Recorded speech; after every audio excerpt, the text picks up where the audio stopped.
Será que a ciência e o racional justificam muito destas dúvidas? Será que as obras literárias que às vezes se leem justificam estas dúvidas? Foi nesse âmbito que o grupo de leitores organizou esta tertúlia, com o objetivo de, após este diálogo e uma troca de pontos de vista, alcançarmos uma formação teológica e humanista capaz de responder a estes desafios. Mas, ao mesmo tempo, há que ter esperança, porque cada homem não crente tem um sentimento religioso dentro de si. Muitos não crentes chegam a duvidar ou da sua descrença, ou muitas vezes dizem que eu também gostava de acreditar e querem acreditar. Eu termino e justifico o que disse com uma citação do escritor e filósofo espanhol Miguel de Unamuno, a quem Miguel Torga, um dos grandes escritores portugueses, descreveu como um católico apostólico romano num corpo a ferver de heresia. O Miguel de Unamuno era um homem angustiado pelas questões da imortalidade da alma, da existência de Deus.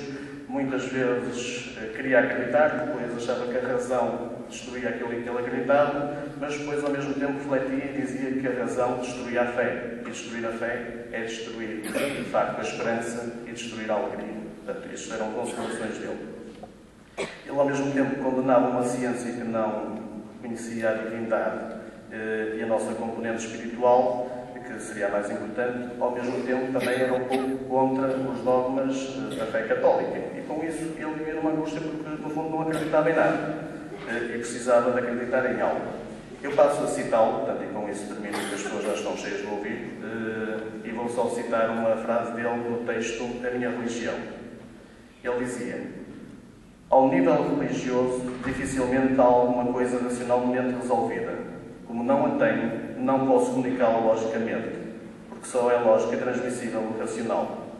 Tenho sim, com o afeto, com o coração, com o sentimento, uma forte tendência ao cristianismo, sem me ater a dogmas especiais desta ou daquela confissão religiosa. Considero cristão todo aquele que invoca com respeito e amor o nome de Cristo e repugna-me os ortodoxos, sejam católicos ou protestantes. Estes costumam ser tão intransigentes como aqueles que negam o cristianismo aos que não interpretam o Evangelho como eles. Ninguém logrou convencer-me racionalmente da existência de Deus, mas também não da sua não existência. Os raciocínios dos ateus parecem de uma superficialidade e futilidade maiores ainda do que os dos seus contraditores. E se creio em Deus, ou pelo menos creio crer nele, é antes de mais porque quero que Deus exista, e depois porque se me revela por via cordial no Evangelho e através de Cristo na história. É coisa de coração. Talvez este texto possa refletir alguma forma de como pensam os agnósticos ou os ateus, mas como viram, portanto, deste texto está patente um sentimento religioso e provavelmente há aqui muitas coisas que todos nós concordaremos. E nesse sentido, nós muitas vezes precisamos é dialogar, porque, como dizes, e que está patente neste texto, e como diz a música do Rui Veloso, às vezes, muitas vezes é mais aquilo que nos une do que aquilo que nos separa. E com isso termino e passava a apresentar as pessoas que vão moderar este debate e os nossos convidados. Portanto, aqui à direita está a Marta que é formada em turismo, trabalha numa empresa de turismo. Nesta paróquia já colaborou com o jornal Pedras Vivas, é membro ativo do Movimento Jovens 21, do qual também já, portanto, foi coordenador, e irá, portanto, ajudar a moderar este debate.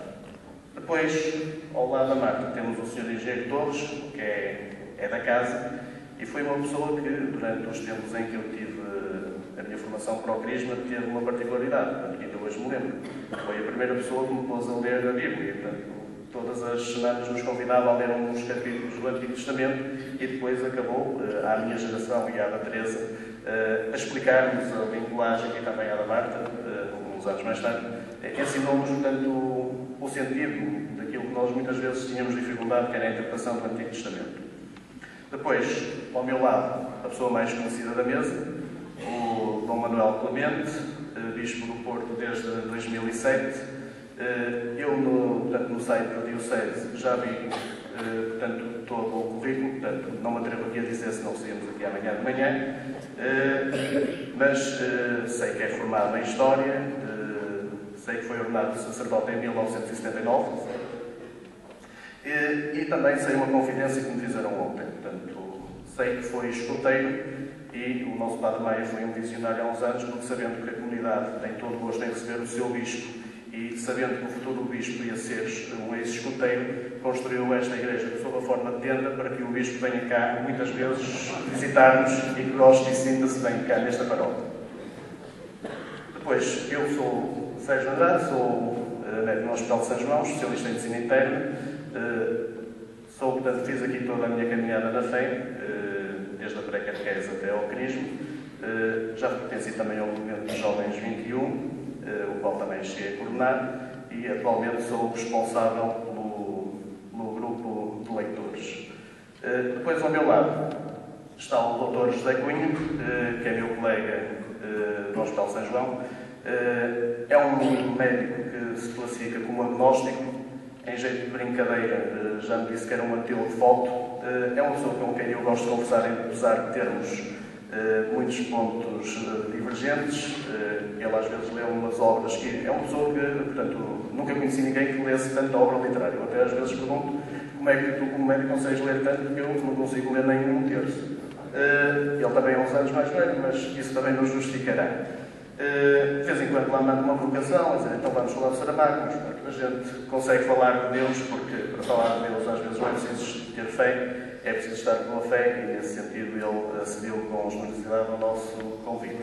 É um colega que, portanto, fez todo o seu percurso académico na Rússia, portanto, também teve uma vivência diferente num país onde a religião não terá o papel que tem cá, onde de facto a Igreja não teria qualquer poder, onde haveria, portanto, não haveria uma liberdade como nós temos hoje aqui, e também poderá eventualmente até transmitir-nos algumas experiências.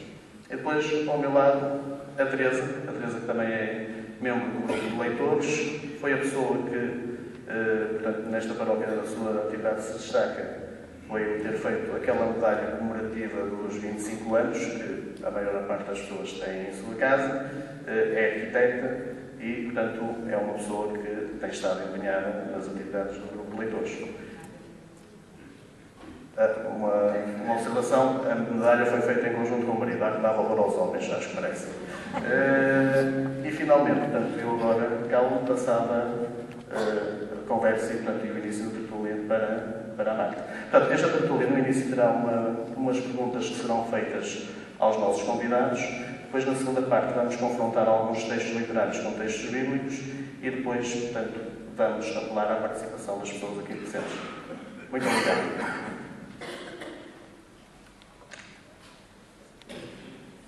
Portanto, vou introduzir o tema com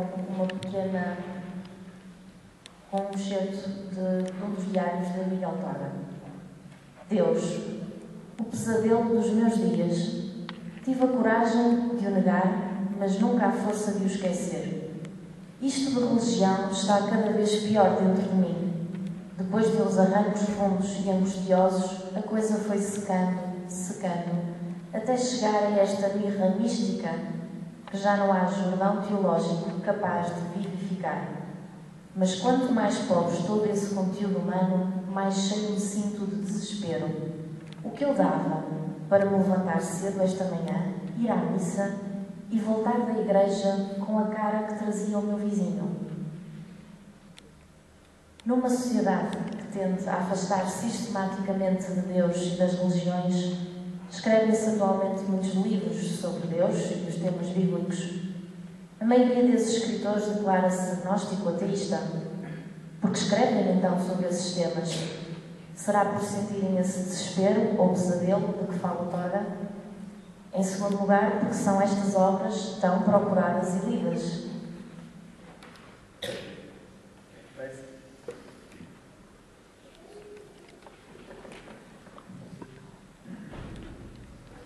Antes de mais, boa noite a todos, Sr. Padre Sr. Padre Maia, meus caros colegas de mesa e todos nós que aqui estamos reunidos nesta linda igreja tenda da Aliança. E também com o gosto redobrado por ser a primeira vez que em 3 anos venho a esta paróquia, sabeis que o Porto tem 477 paróquias. Com calma chegarei a todas. Mas é preciso muita calma e muita persistência. O tema é efetivamente de maior interesse. E eu gostava, respondendo já, talvez não diretamente à questão que foi posta, porque é que as pessoas leem estas obras, de dizer aquilo que todos nós já sabemos. A Bíblia não é um texto inaugural. O que foi inaugurado